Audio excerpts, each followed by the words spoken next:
Yeah, if it wasn't for H2A, I definitely have issues getting from ground to the back of Publix or wherever it's going. Few things connect people faster than food. For me, it's the stories of the people behind the food that hit deepest. Their family legacies, how they made it through the tough times, and how they celebrate the good times. I'm Ryan Armstrong, and this podcast will give you a face behind the food. It uncovers the honest and proud stories of the fascinating yet little known sectors of the agriculture industry. Welcome to Farmstrong. We have Jason Cornman. How long have we been friends? Since At least 2008. So at least 15 years. Yeah, that's crazy to think about. All right, so we'll get into more of that. So just jump right into this. Yeah. Introduction of yourself, and then just tell us what you got going on in your life right now, where you're at, what you're doing.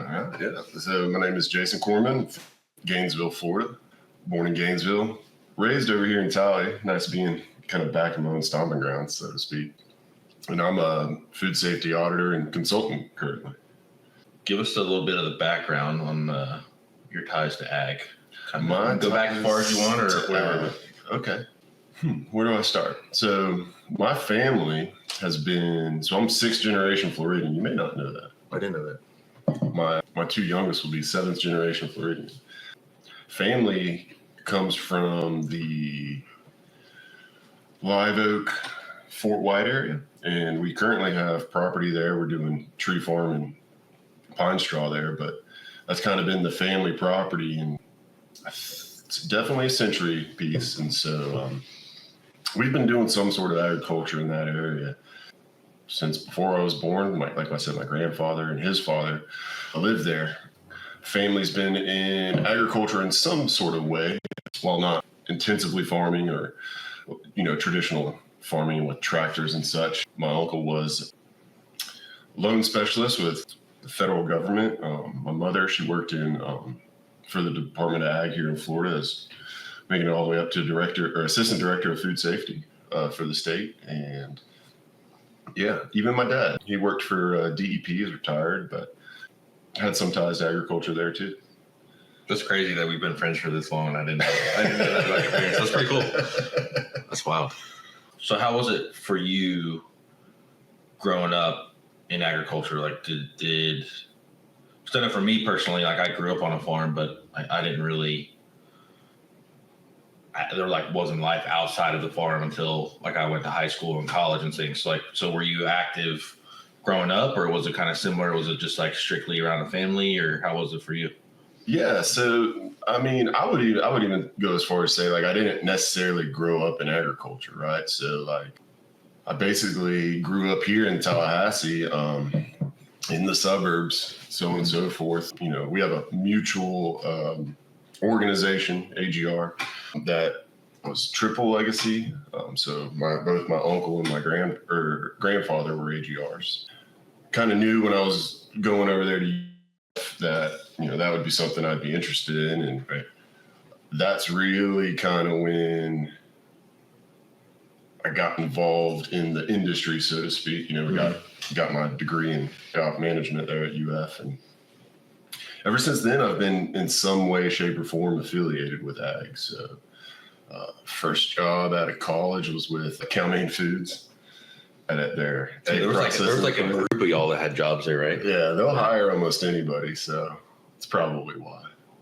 From there, I moved over to Nashville and worked with animal nutrition. So I was their overnight supervisor doing animal feed, and so that was a pretty neat job, learning the ins and outs of feed and how feed is delivered. And yeah, that's a crazy industry. Like, There's no days off, right? So over in Nashville, the area over there's lots of dairy farms, and we'd work, every day. Christmas Eve, those guys, they got to have the feed for their dairy cattle. And so I learned a lot about that and how that industry works. And then from there, needed to kind of get back here to Florida. And so I took a position with Snyder's Lance. So back in those days, I want to say maybe 2012, 2013, Snyder's Lance actually had a chip operation making Cape Cod potato chips in Perry, Florida. So I moved to the big old town of Perry, Florida. They still do that? They still on the chip? No, I think they sold that location to another operation. And then from there, where I kind of really got into more exposure to production agriculture and really potatoes, was there was a gentleman, Jeff Thomas, and the procurement group out of their headquarters in Charlotte, North Carolina, kind of recruited me for their ag procurement.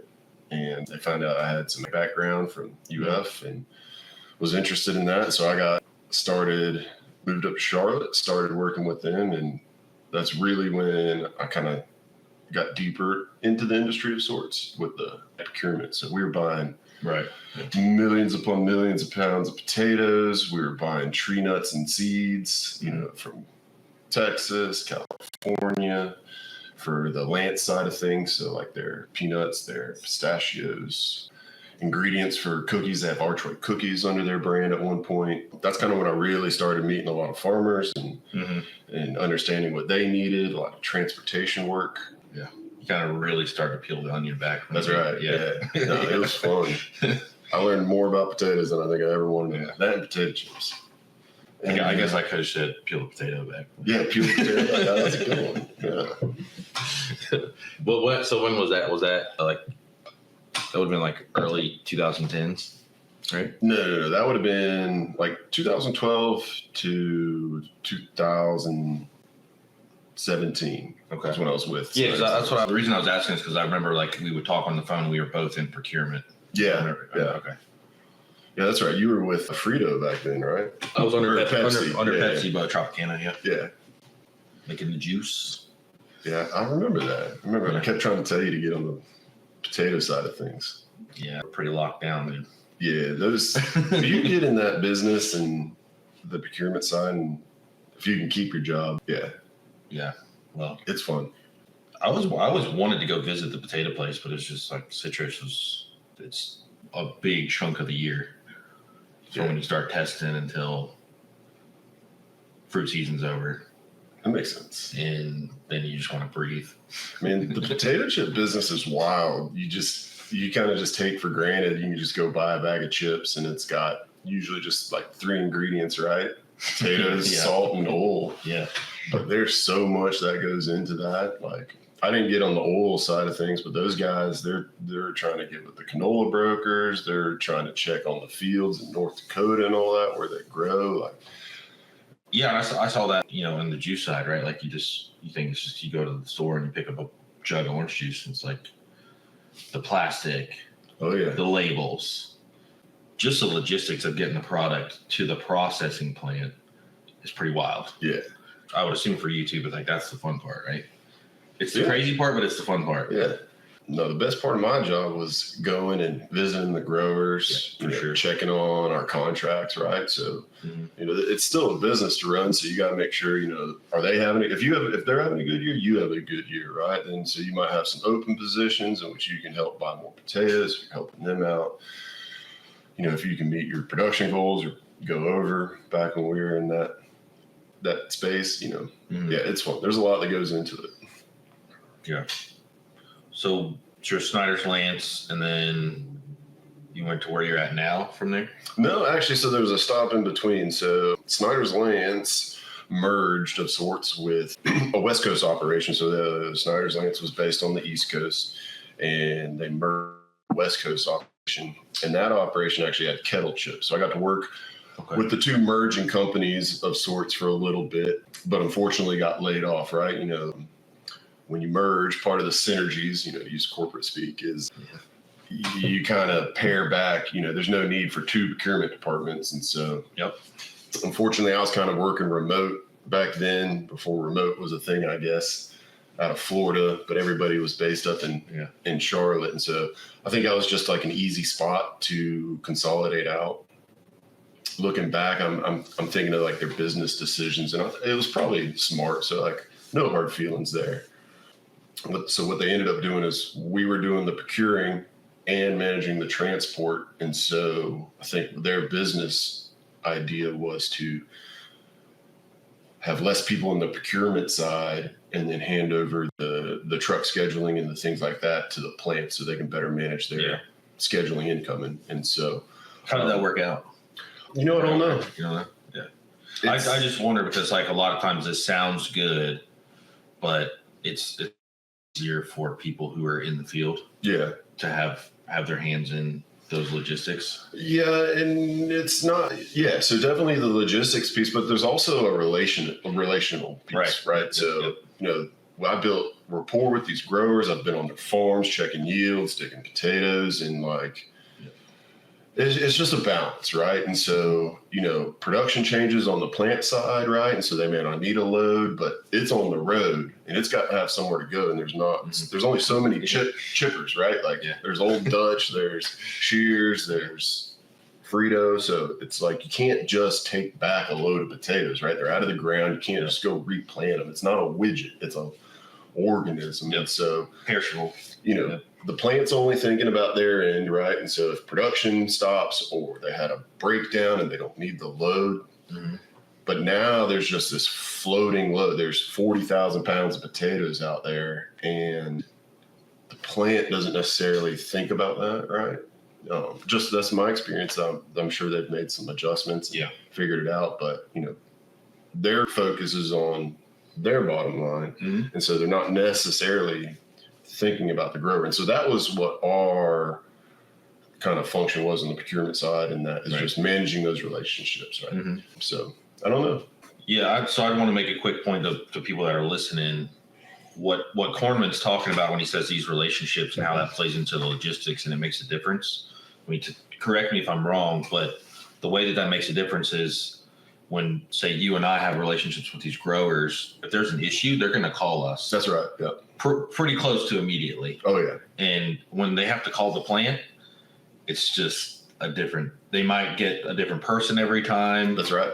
They might get the receptionist, they might get somebody different, and it just creates these layers, right? That's it. Yeah. You end up playing a game of telephone versus where you have a person that you can call on the phone at the plant manager probably, and it goes boom, boom, the problem solved. Yeah. So just for people who like are wondering what we're talking about when we say the relationship with the grower, it's very, very direct, it's very personable, and it's something that takes time to build. And frankly, when you're in procurement, it's something that you take pretty serious. Yeah. And I think that's with every industry job or just, you got to have those relationships, right. But being removed from the facility, the plant side of things, the production side, and then being in the procurement side, you're removed from that, but you see both worlds, right? So I used to have to travel to all the plants, and so I'd work with both of them, right? And so it's kind of a good relationship on that, and you're able to meld those together and hopefully solve the problems. But I'm sure they got it figured out. I don't know. I haven't been able to talk to anybody since then. So yeah. You mentioned something remote before it was considered remote. Yeah. I just thought that was really funny because we call that just being in the field, and now it's like remote.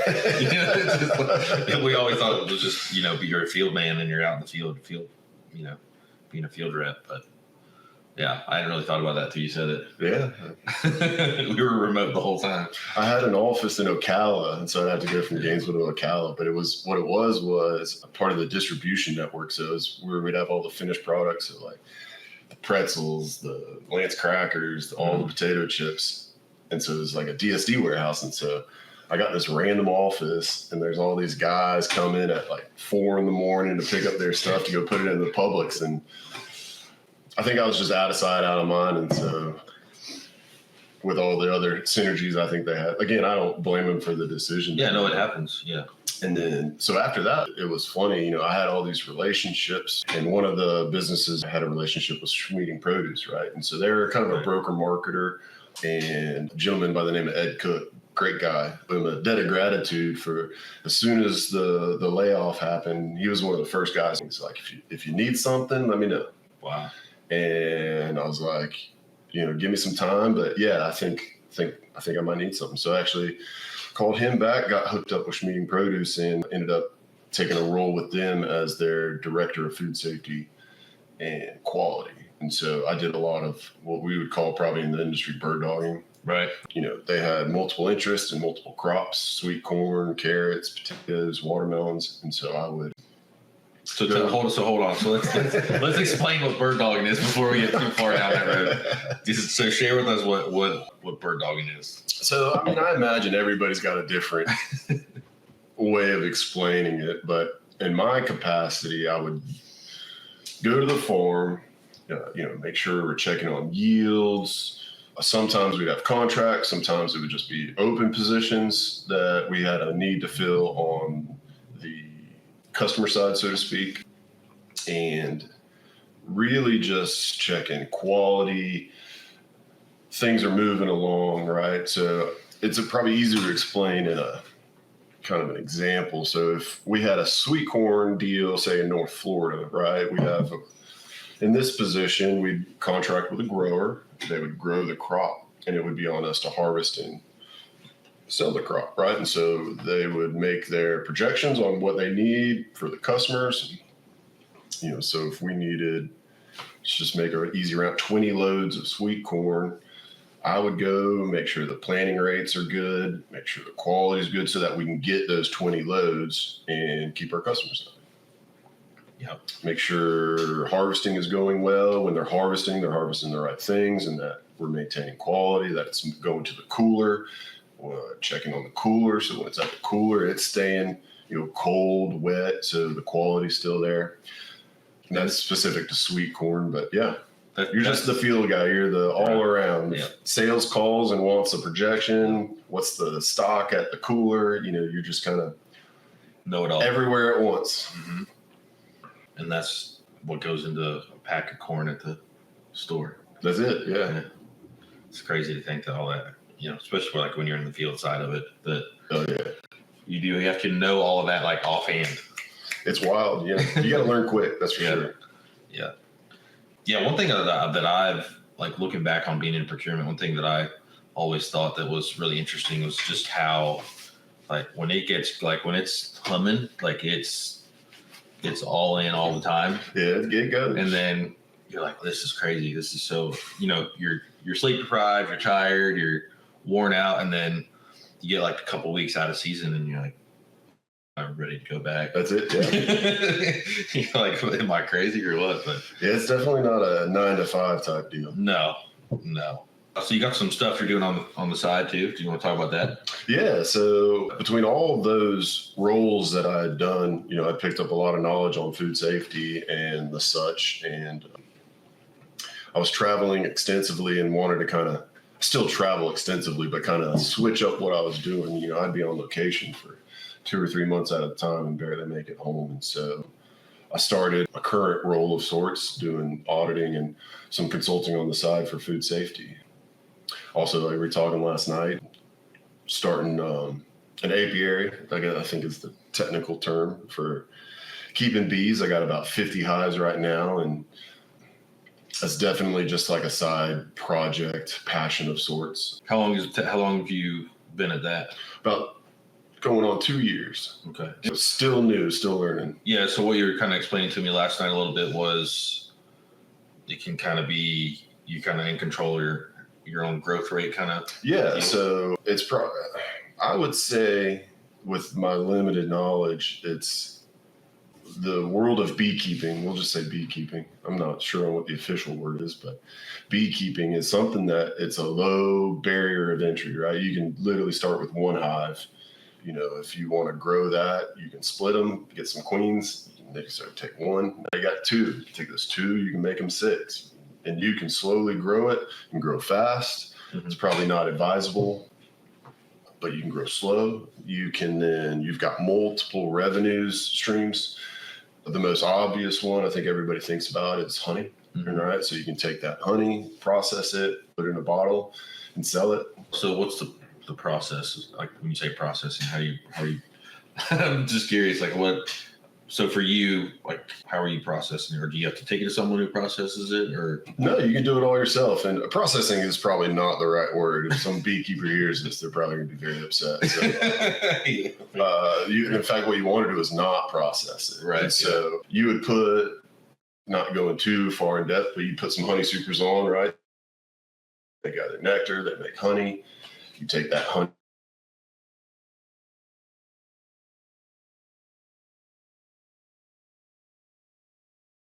Deals you can do on your own to just, there's huge operations like the Barkmans, we were talking about Nature's Nate, Blue Ridge Honey Company, like this, you can get massive, right? Industry scale, right? And so you're extracting it, you take the honey, and then you just put it in a bottle. Most just strain it so they're not taking out like all the pollens and all the nutrients, so to speak, that are in there. And selling it. So what's your goal with that? Just kind of seeing how it goes. So I'm coming at it a little differently. With my background with watermelons, and I've done some peppers, and well, not peppers per se, but like cucumbers. There's so many crops, blueberries. We've got a mutual friend, Tallahassee, who was in the blueberry industry when we were in school. Yep. There's so many crops that just need pollination. And my goal with this is to get to where I can start doing some pollination stuff. So not necessarily focused on the honey side, but on working with those growers, managing hives for pollination. I would love to get to where I'm big enough to maybe send a couple loads out to California for the almond pollination, but really would just like to help and work with the guys here local. We've got, at least in my area, so I guess it's local here, but like the Trenton, Chiefland area, got piles of watermelon growers there. You got watermelon growers in South Florida, North Carolina. So many blueberry guys need bees. It's just a part of the industry that most people aren't aware of. Yeah, and California's product is, I don't want to call it a rotation, but that's kind of a... Yeah, so, if you're in the bee pollination world, that's kind of the Super Bowl of pollination. I'm going to get this number wrong, but I think about 60 to 70% of all managed beehives in the nation are required for California almond pollination. I've heard something like that before. It's wild. Yeah. So, in February, March timeframe, if you're on the interstates, you could very well possibly, especially like I-10 coming from Florida, see loads of bees going down the road. Never thought about that. Yeah. Yeah. Because you kind of doing what we do, you kind of get used to it. You don't really think much of it. So let's talk about, we're both multi-generational Floridians. Yeah. So one thing that we had talked about sharing on the podcast was our experiences with, I guess you could say weather, but we were going to focus on hurricanes because it's more, directly related to Florida. But because I think it's people don't get a lot of that, but they also don't get a lot of that from an agriculture perspective. What are some of the storms that jump out to you that, I don't know, impacted you or affected you or what you were working on at the time that kind of stick out in your memory?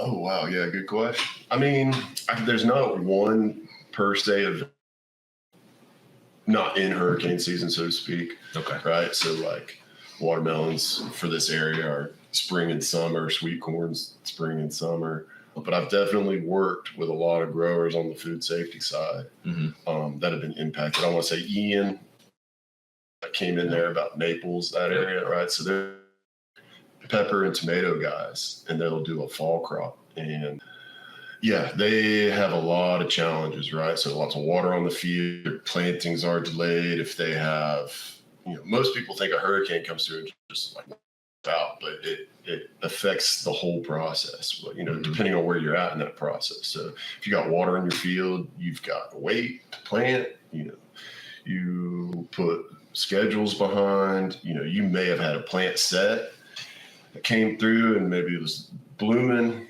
but the weather comes through, and a lot of it's the rain. It's not the wind per se, but the wind can blow down plants, can halt sets, halt pollination, halt all sorts of fruit set, things like that. And so, it can be bad. Well, I know a lot of the tomato guys in I call it South Florida, but like the DeWitt Parish area got affected a lot. That Corkscrew Road area. Yeah, down Naples. Yeah.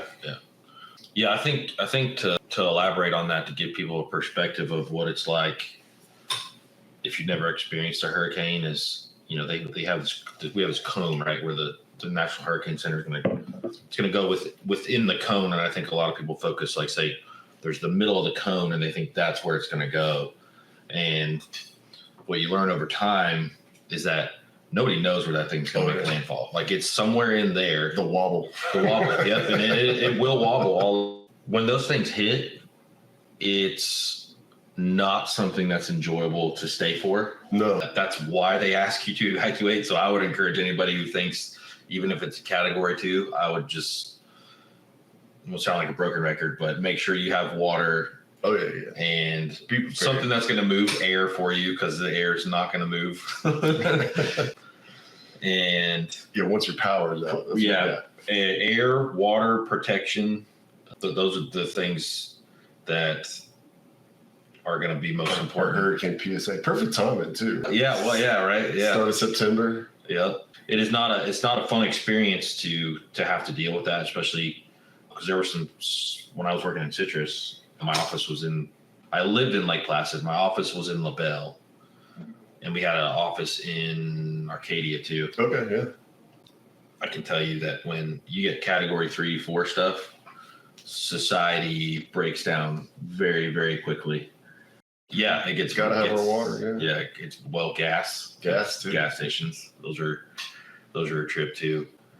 Yeah, it's amazing how different the world is when there's no electricity and it's dark out and it's nighttime, and people get desperate. You get about, I don't know, probably I'd say the 3rd or 4th day is when people start to get a little desperate, especially if you have children or things like that. It's an inconvenience, but I mean, I think it's definitely something we live with here in Florida, right? Like, So you said Ian. What about growing up? Were there any storms that kind of affected you? Being in the Tallahassee, Florida area, man, we were kind of protected. I guess I've been fortunate, right? So there's no real like storm that I can name that's impacted me or my family like directly. But what I can say is, just being a Floridian and having friends all over the place, there's definitely been some that have affected. So Hurricane Michael. Yeah, that was a wild one. Yeah, that literally looked like a bomb went off. Yeah. Yeah, there was stuff that I saw that it did my mind still, I can't wrap my head around it. Yeah. Just, I mean, you're talking like 300-year-old oak trees that are that are in places where they were not grown. It's wild, man. I remember going through there afterwards, and that's big timber country, right? There's lots of pines out there, and you just see pines snapped off just everywhere. I'm trying to think, we actually had some hurricanes in which we've had pines in like the Madison area, in which they laid a lot of them down, and so you're just trying to do cleanup. You're trying to salvage what you can get and make do. Well, and the big thing with that one was, with all the timber, there's a good amount of cattle there too. And one thing I remember hearing over and over again was the amount of fence that it was just. And that's all stuff you're not planning for, right? Yeah. That you gotta reimagine, so to speak, or refigure out your production just to go fix fence that you didn't think you would have. And you're not going out there and picking up the post and straightening the strands. Like, no, you're cutting trees off of it. Yeah. It's so much. Yeah, it is a very time-consuming process. Well, it's like with the tomato guys, right? Depending on what stage they're in, they may have had plastic laid, but now all their plastic is just in trees. They got to figure that out. They got to get it back down. They got to wait for water to get off. So,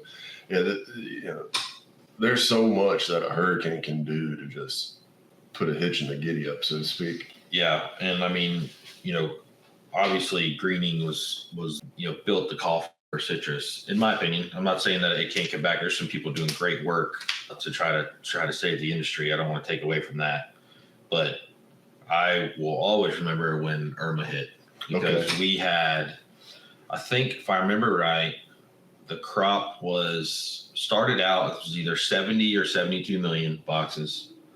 And then they released a crop report right before the storm hit. And I mean, I think it was like that. It was really close to it. And it was at 75 million. And we were like, dude, home run. We thought it was probably 78 million boxes, probably more than what the actual forecast was. That's how good the crop looked. Nice.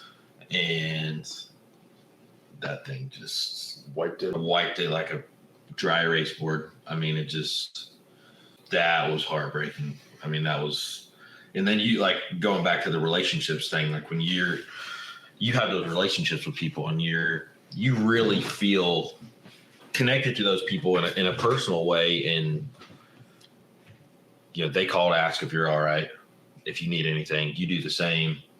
And then you kind of, a little bit of time goes by and you start talking to them and listening to some of the stories that they went through, because they're out there before anybody like you said, trying to get the water off, trying to see is there anything that they can do to fix it right now or help the situation. And it's pretty crazy how those things can alter history and industries. Wild. And so, no, I mean, and just to state the obvious, I mean, it affects the community too, right? So just Absolutely. Outside of just the business aspect, right? You got a good friend of mine, his wife's family had a beach house there in Mexico Beach, and they said, it was on this block, on parts of their house until like 2 blocks up, and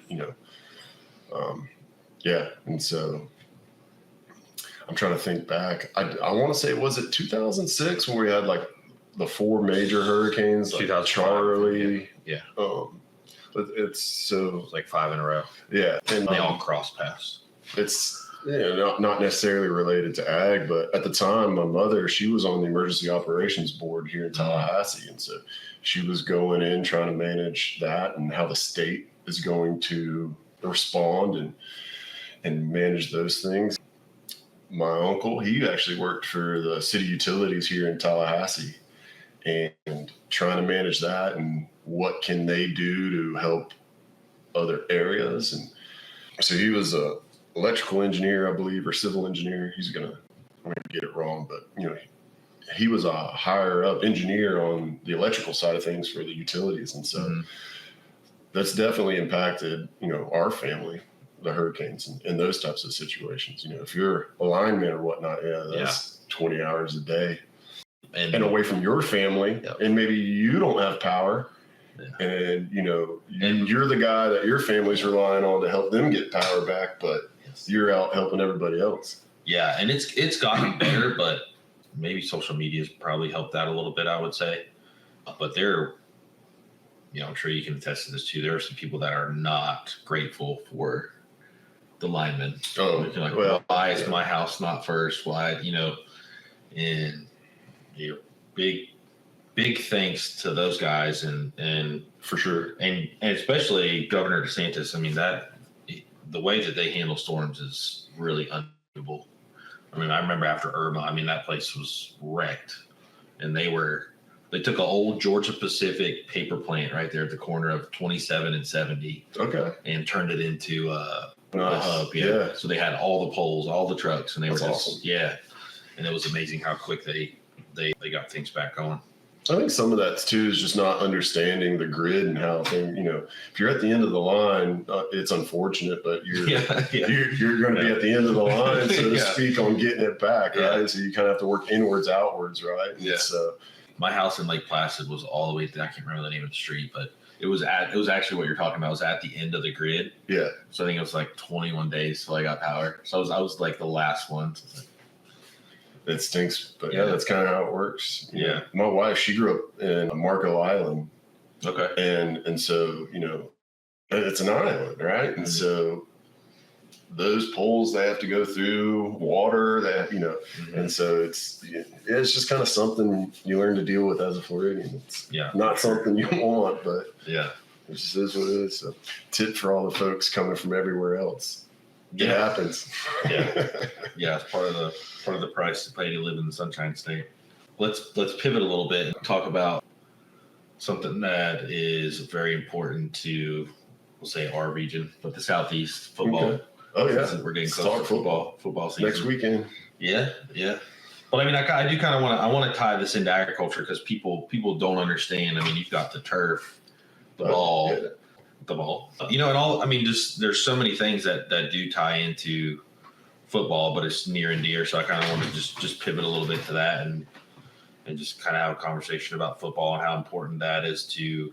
It's like part of the culture, right? So Yeah. It's our culture down here, and it's a big part of, a lot of growers, dairy farmers, organizations are big supporters of football. So how did that play into you growing up? Was that part of it growing up too? Football? Football and For farming? sure. Football and farming? Yeah. So I think I've gone to a football game since I was a newborn. I've been very fortunate. Like I said, my grandfather graduated from UF. Yeah, I want to say in 49. Mm-hmm. And then probably about the 70s, they got season tickets. And ever since then, we've had some sort of ticket there at UF. Yeah, I've been going to Florida football games my whole entire life. Like, it's no joke when people say it's kind of a way of life in September and No weddings. the fall. Yeah, I look forward to it. I'm so ready. I got LIU up first. How do you feel about NIL? Man. Yeah. I don't know if I have I've got my opinion, so to speak, but I don't know enough to really understand it to make an educated opinion, I think. That's fair. My initial thought, I think, is like, I would say maybe the majority of, man, I just like to see him go out there and play and not have money be a part of it.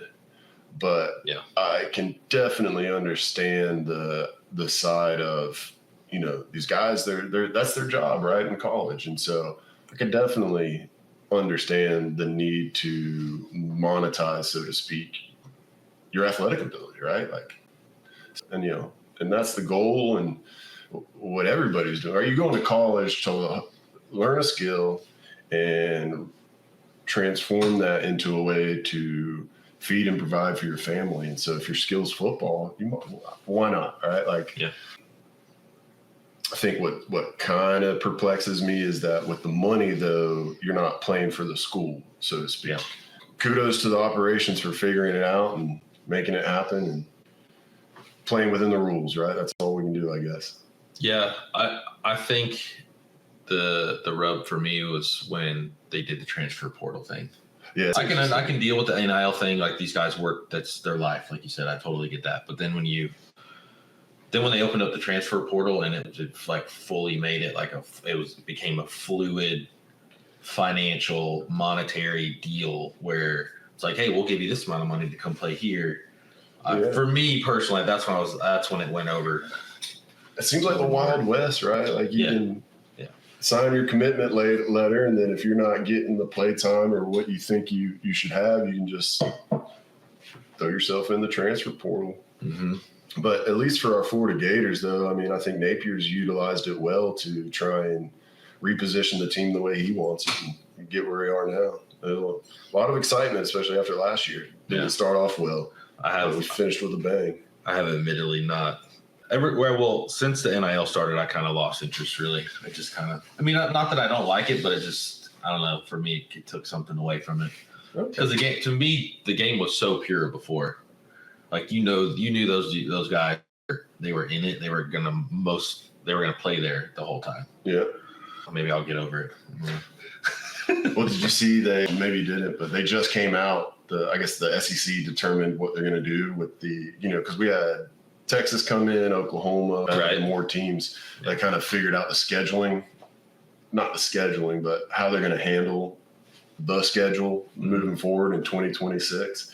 And it looks like they're going to try and keep every SEC team with like 3 of their like typical rivalries and stuff. Do they get to choose? I don't know how it's going to work, but it's going to be interesting. But like in Florida's case, like you kind of see it on the message boards and stuff that like, who's it going to be? And it's like Georgia's obviously probably one. Yeah, the Georgia. Tennessee. But like, who's going to be that third? Is it going to be Auburn? Is it going to be LSU? Is it going to be Kentucky? I think it has to be LSU.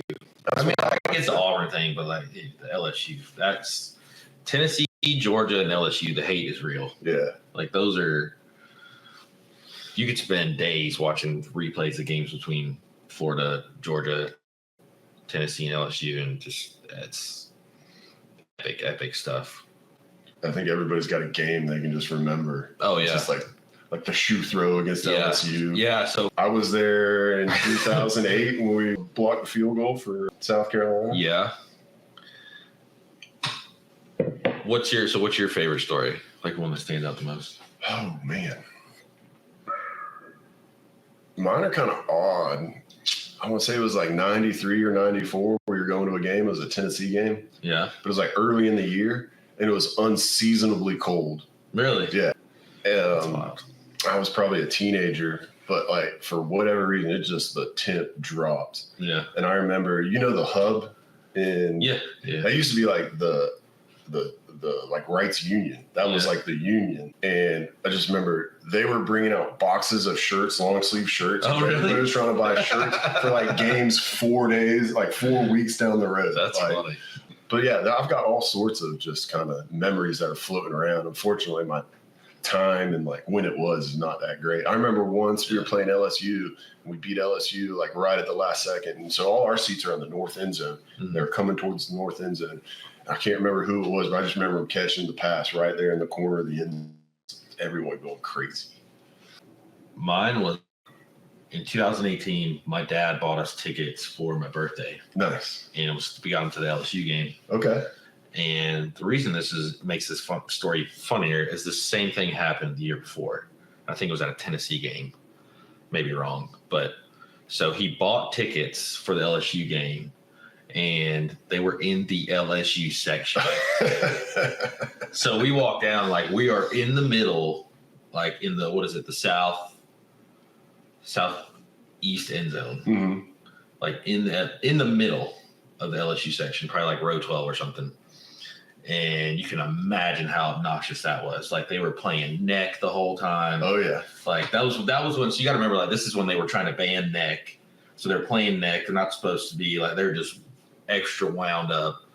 And that was when I can't remember it was Joe Burrow was the quarterback, and there was like 43 seconds left in the game, and LSU has the ball and he throws a pick six, and the place went absolutely bananas. Yeah. And my dad takes off and he's running up and down the LSU section trying to get him to high five. Nice. So, yeah, that's wild. No, I've got all sorts of memories like that. I want to say it was 96. We were at one of the later games in the year, and that was back when it was BCS, right? And so I think it was computer models and like the voting and like who's going to make it to the national championship. And I think it was... can't remember what game, but everybody's at the game. We won, I believe, and so we were like in contention, but you're even more so having to see like who's going to lose or what's going to happen with another game. I remember like nobody would leave the stadium because I want to say it was like an FSU Miami game was on, and they missed it like wide right. Yeah. And so that allowed us to like continue on. And so, yeah, I remember a lot of that stuff, and just, it's part of what I think makes SEC football so different. It's like not just necessarily like the games and the highlights. It's the whole thing. Like we'd go to my grandparents' house in Live Oak, travel to Gainesville. One of my uncles was with me. He had a thing for Burrito Brothers. So back when it was on there on 13th Street, and just he'd tuck and roll out of the car, get his burritos, and get back up with us later. We'd go to the AGR house, back at the old one, right? Yeah. And like park and have to hang your keys up and hope your truck's still in the same spot. Write your stuff on the board. Same spot when you get back. And then just, as a young kid, just interacting with all the students there, and then walking around campus, seeing the band warm up. Mm-hmm. It's like the whole thing, the whole day is just, so many memories of just being with family and football. Saturday in the South, man. Yeah, I think that's a good point you bring up. I think that's a whole other part of it that ties into agriculture is tailgating, right? Yeah. Food. Oh, yeah. I mean, what's cool about it is each school has their own thing. Each region has their own thing. Yeah. So I think, that's really cool. Yeah, if you ever make it to like a tailgate at LSU, man, that's something wild. They go hard. Where? LSU. Oh, Baton Rouge. Yeah. You got all the boils, people with the coffin boxes making whole hogs. And we made a trip there when we were in college to the game. Didn't actually make it to the game, but we hung out with the guys over there. And really? Yeah. No, it's wild seeing all the different tailgates. And we went there with the AGR crew. I thought you were with us, but maybe you weren't. We went there. Yeah, that was an experience. and we went to the game, and that was even more of an experience because we were pretty rowdy too, and they were not receptive. But yeah, I mean, it definitely ties in. What is it? The Florida Dairy Association is definitely a big sponsor of UF. Florida Peanuts. Very true. Yeah. Farm Bureau. Florida Credit Union or Credit. Yeah. The name on the side of the stadium there's one of the largest citrus growers. So Citrus Parent, Ben Hill Griffin. That's right. Yep. And then they changed the baseball field name, but what was it? I can't for the life of me remember the name. But they were from Brooksville. They were a big ag family too. Nice. That's a land grant school. I don't know if we can overlook that part because that's the extension office, which is directly tied to ag, right? Yep. So got an IFA station in all the counties. Yep. Yeah. So, and for people who aren't up on that, the extension office provides resources and advice and information and research results for. I guess it was driven by the need for growers, right? But now it's so big that it's for residential gardening. Oh yeah, everything. I think it covers the whole spectrum: aquaculture, horticulture, all of that. Yeah, shout out to the extension agents. Yeah, they do a lot of work. They got a hard job. Yeah. Yeah, everybody wants them to have the right answers. That's right.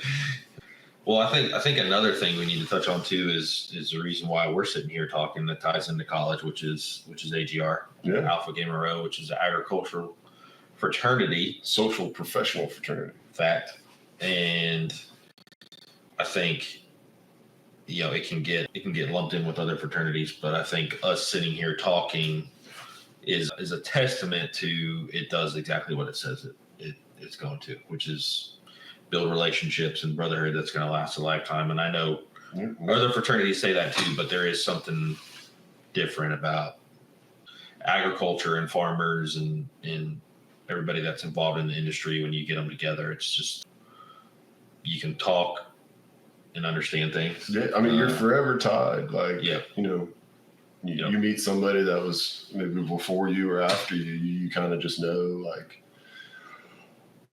what they're about, but you've got something there. You got something you can relate to, an icebreaker, so to speak. Yeah. Yeah. And the relationships are endless, really. Mm-hmm. Yeah. I just wanted to touch on that and make sure that that definitely serves a purpose, and it's not to be, I mean, it's been a part, like I said, it's been a part of my life, my whole life, right? Yeah. So my grandfather was an AGR from 45 to 49. Mm-hmm. Yeah, you're triple legacy. Actually, maybe it was 44 to 49. The war was going on, and so a lot of them had to stop and go take care of that, and then came back, finished up, and then my uncle was an AGR as well, and so I was the third in my family. Yeah, I'm on the other. I was first. So you're triple legacy. I was first one. It's a great avenue to get involved in a lot of stuff on campus too. Oh yeah. It really opens a lot of doors. Yeah, no, you were involved with a lot on campus. I was in student government. I was an ag senator my whole time there. Made it all the way up to rules and ethics chair. And great way to. We always called it across the street. So great way to get.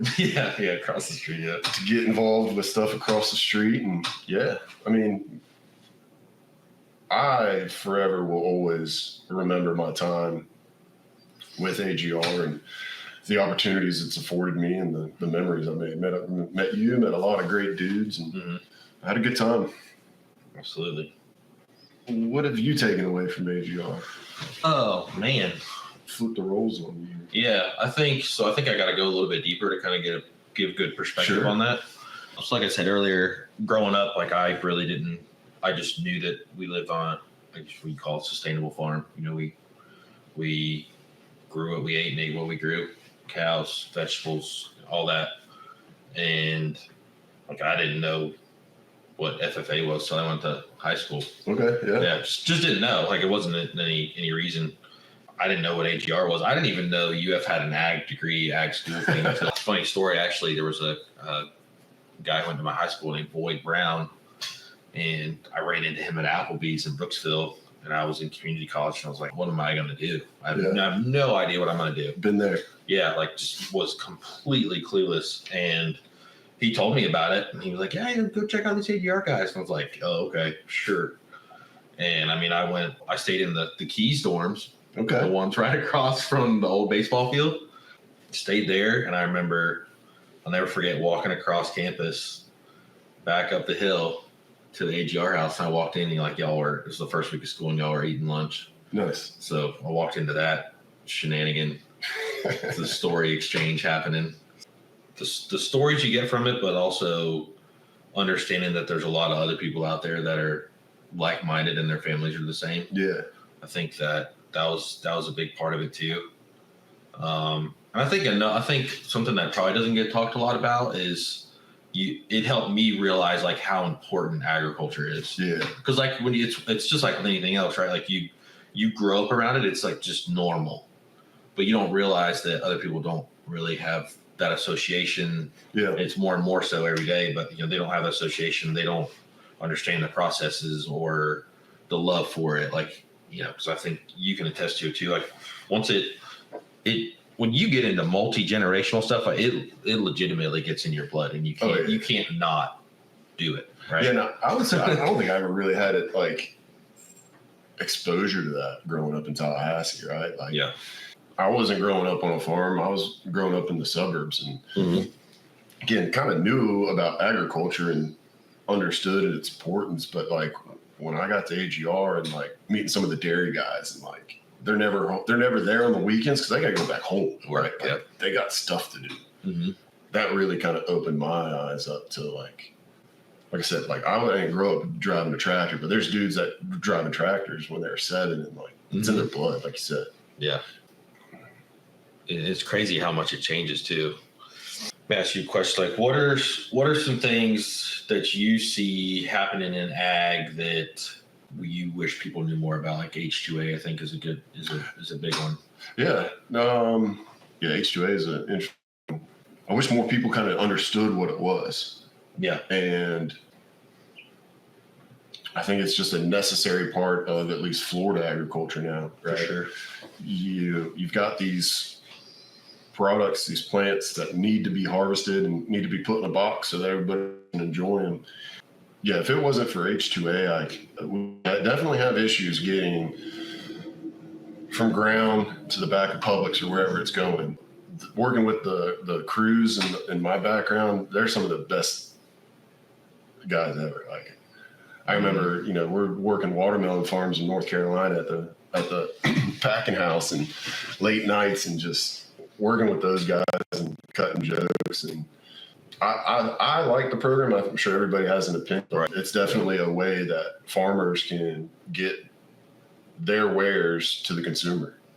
We got a mutual friend that helps do that as an industry representative for one of the marketing associations. And it's complicated, right? Like, so you're getting labor from another country, bringing them in on temporary visas.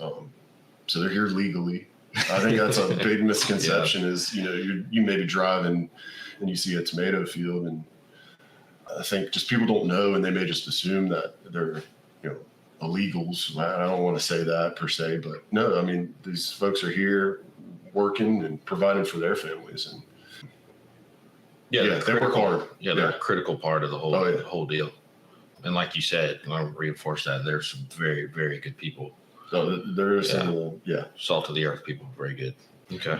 Anything that helps me brush up on my Spanish, right? Yeah, I got farm Spanish. Still counts. I mean, what do you think? I think it's a really complicated, complex. I don't like when people call it an issue, because I don't think it's an issue. I think it's, like you said, it's part of the industry. Yeah. Right? It's here. It's just where we're at right now.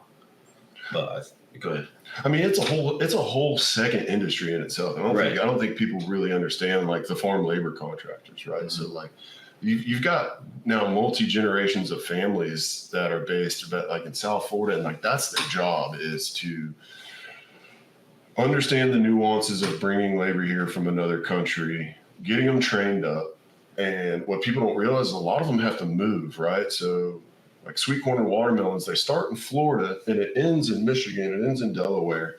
And these folks, they're working day in and day out, and they're moving. Mm-hmm. So they're having to put together housing. They're having to understand transportation. They're having to provide meals and get them to the store so that, they can do things. And I've worked with a lot of the same, I think, the technical term is FLC, a farm labor contractor. Right. You grow relationships with them, and they're they're an integral part of the industry, especially here in Florida. Yeah. I mean, I haven't had exposure to it directly in a few years, but I remember, especially when I was in procurement with citrus, working with the harvesters and the haulers and stuff, and you talk with them and you realize like how stringent the standards are for the living and where they're going to be housed, and how, I mean, it's not gray areas. I mean, they are black and white, like it's either pass or fail. And that comes up in my role with the food safety, right? So if, depending on the scheme I'm auditing to or working with the grower with, right? Like, you have a row on this, right? Like, and you have to. There's no, like you said, it's either yes or no. Yeah. And I think, part of, I guess you call it the news cycle, but, you tend to hear the problems with it. But like, to your point, there are people that they've devoted their careers and their lives and built businesses around making sure that those people are taken care of. What is the organization? So was it was RCMA? Okay. Not familiar with that. What is it? I think it's the Redlands. I want to say Redlands Christian Migrant Association. I think. Okay. But they do a lot of stuff down there too. So I'm not advocating for them. I'm just saying, I'm just pointing out, like there's a lot that goes into that, and there's a lot of people that are very involved in it. So it's not, sometimes it can be portrayed as the Wild West, but I think it's just like any other aspect of any industry. Like, there's always going to be people that are trying to take advantage of people and do things under the table. But yeah, I think that probably is a big elephant in the room. That assumption that everybody's illegal and it's kind of a free for all. Yeah, it's really not. It's really not. And I think I want to tangent off of that and tap into something that I think, I know I've talked with growers and other people in the industry that we talk about a lot too, is, a perception. And I'm not saying this is a blanket statement, but a lot of people that don't see the side that these farmers and growers and everybody involved in the process, they almost all consume what they grow in process. Like, they are consumers of their products. So there's no reason for them to put things in there that they wouldn't consume themselves. Yeah. Well, that's like the classic food safety, right? Like, make a product that you'd feed to your family, right? Exactly. Like, and not saying no people aren't. Like, everybody I work with, 99% are just that, wanting to provide a good product to everybody, because that's your livelihood, right? Yeah, right. And if they gave you a bad product, they would be out of business and their family would be on the street. So that's right. I promise you that their main concern is whether you enjoy their product, and I think that's a huge deal. As I mentioned this before, but ever run into one or run into somebody that's involved in the process, you just tell them thank you. Yeah. It literally is like means the world, because a lot of times it's solitary work. You're removed or you're hanging out with the windshield, for hours at a time. But, I think that makes a huge difference. Just ask questions, be appreciative, and, just understand that they're trying to make a living too. That's right. Well, let me ask you, so you got the podcast going. Like, what's your goal? Like, you excited? What? I would say excitedly nervous, but I enjoy it. Like I felt really convicted to do this. So it's awesome. Yeah. It's a lot of work. Yeah. But it is really worth it. And this is maybe a little bit of behind the scenes. This is the 3rd episode. So we're launching 3. Like, when we launch, we're going to have 3 done. So this is kind of like the key that's hopefully going to unlock the door. Okay. Right. So there's trying to set people up to get them to come do the show, and they're like, well, do you have any episodes out? Because all we have is a trailer now.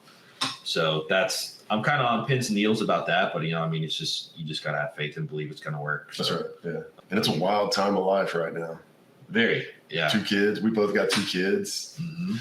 I think we're both trying to focus on maybe like the back half and how we want to transition ourselves, and a lot of planning. Yeah. There's a lot of, like, I was talking to a friend last night after we had dinner. He was just, he was on it. He was, like in a flow state. And I'm like, dude, I'm in full blown decision fatigue right now. Like I have to go to bed. Like my brain is. Yeah. It's hard to shut your brain off. Yeah. Yeah. But that decision fatigue is real sometimes when you're trying to make decisions and to tie that into back what we were just talking about, right? Like we're not even direct producers, but like we're really concerned about the product that we're putting out, and I'm part of it because we have kids and we have families, and we don't want to be on the street. So it's just the whole industry is very, very driven by quality and people. I think that probably gets overlooked a lot too, right? It's like I think if you ask the majority of people what they love about working with farmers and agriculture is the people. Oh yeah, that's the main aspect that I love about my job is not being behind a desk, but being out there with the growers and seeing how their operation runs, because everyone's different. And I pick up so much tidbits and stuff when I'm on site with growers on they do it this way, and if, how it compares to another operation. To tie that back into that, it's what you were just saying about going out there and meeting people is that's if I had to nail one thing down, that would be the driver behind the podcast, right? It's like, when I was growing up, I spent a majority of my time with my great grandfather, right? Okay, nice, yeah. So I grew up hearing stories about him growing up with the Likes brothers. Okay. And big cattle farmers, right? Yeah, big landowners, yeah. And hearing those stories, so I was like, I grew up and I was kind of infatuated with it.